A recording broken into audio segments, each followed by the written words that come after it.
Moving into your first home. Buying a house, renting a flat, or however you intend to move out of home for the first time could be one of the most expensive payments you'll make in your life, and might not be as simple as you think. There are so many things to consider when you're thinking of moving, as well as putting in the time to find somewhere. But the two most important questions you need to ask yourself are: do you need to move out, and can you afford to move out? If you think the answer to both of those questions is yes, then keep watching. If not, feel free to watch anyway. You might learn something to prepare you for when the time does come. Section 1. Before looking. Before you start looking for somewhere to live that isn't your parents' or a friend's house, you'll need to crunch some numbers and think about what you want. Firstly, you need to consider how much you can borrow before you start looking. This can be from family members or friends, but the chances are it's more likely going to come from a bank or building society. If you're thinking about buying a house, how much will you need to borrow for a mortgage based on your income and savings? If you're thinking of renting, will you need to get a loan for a deposit and any additional fees? After this, you will need to think about insurance, house insurance, insurance of specific items, and so on. It's not essential, but it is highly recommended that you have it. If you think that it's likely you will get some form of insurance, start looking into it before you move. Before applying for any amount to borrow, whether you are thinking of buying or renting, it's always a good idea to check your credit score. The better your score, the more chance you have of getting the loan that you want. If you're not sure about credit scores, check out the link here for more info. If you need to improve your credit score and you don't have a credit card and have never had one, think about taking out smaller loans prior to thinking about moving. This will show that you're able to make repayments on time and that you can be trusted with larger sums of money in financing. Finally, it's time to consider what you want. Are you going to buy a house or rent one? Are you looking for somewhere that is furnished, part furnished, or unfurnished? It's also worth mentioning at this point that even if you're not thinking about moving out straight away, saving up now is a fantastic way to ensure you have a nice big sum of money you can use in the future. The bigger the deposit, especially when buying homes, the more likely you are to get the property, and if you're planning on buying your home, the less you'll owe. Section 2. Looking for a property. When you're thinking about a property, the first thing that comes to mind is probably how much you'll be paying.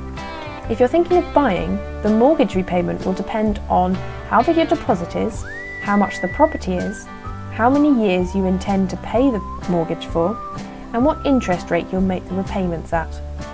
If you're thinking of renting somewhere, are you looking for weekly rent or monthly rent? Again, deposits are something you must consider. Firstly, do you have enough for a deposit as well as the first property payment, whether that's the first monthly mortgage payment or first weekly rent or whatever? Or are you going to have to take out another loan to cover the costs? Think very carefully before doing this. When you think you'll be able to afford somewhere you've seen and like the look of, check out the guide prices for the area to make sure you're getting the best price for what you're being offered. If you're thinking about buying a property, now would also be a good time to start looking into mortgage brokers as well as banks and building societies. In case you don't know, a mortgage broker is someone who acts like a link between you and someone who will lend you the money, allowing you to qualify for a mortgage. They also take into consideration important information like your income, employment history, credit report, and other such things to see if you'll be financially secure enough to make your payments. When thinking about moving away from home, you also need to consider the hidden costs of moving. These are things like tenancy charges.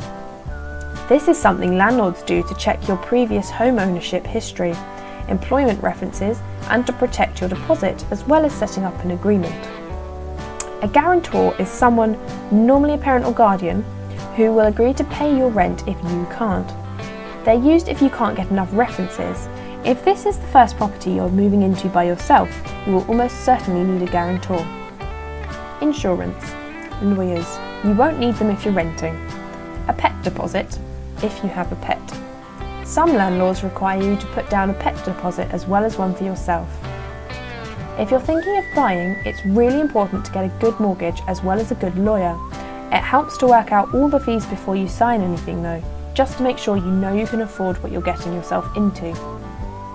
If you've only got a vague idea of what you want, or you're not overly fussy, or even if you know exactly what you want, right down to the window sizes and skirting board, make sure you go to see as many viewings as possible, as well as doing heaps of research.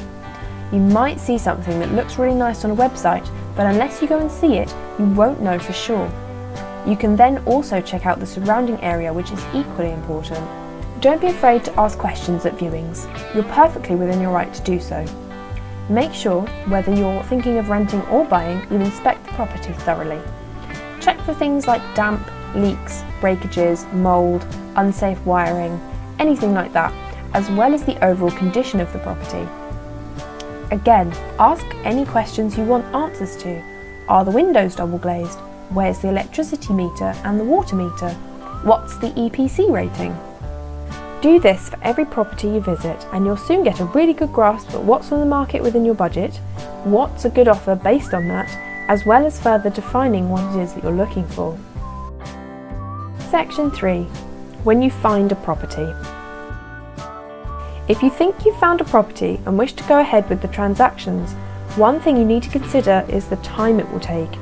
If you're going to rent, make sure to read the Assured Short Hold Tenancy Agreement, otherwise known as the AST Agreement, before you sign anything. The AST Agreement is quite simply a list of the rights and responsibilities for both you and the landlord. If you've found a property you wish to buy, get a good lawyer and a good mortgage worked out before you sign too much.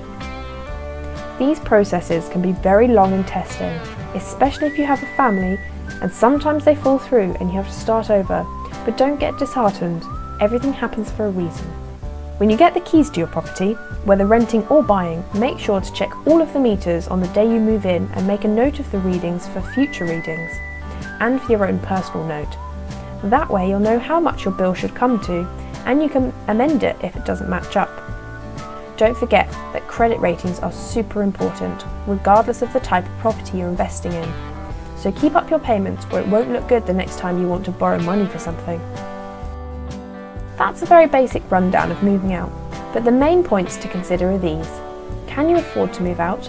Is it necessary? Do you have a good credit rating? And finally, make sure you know exactly what you're looking for once you've done lots of research and go to lots of viewings. For more information, there are some helpful websites linked below, but please feel free to share advice and questions in the comments as well.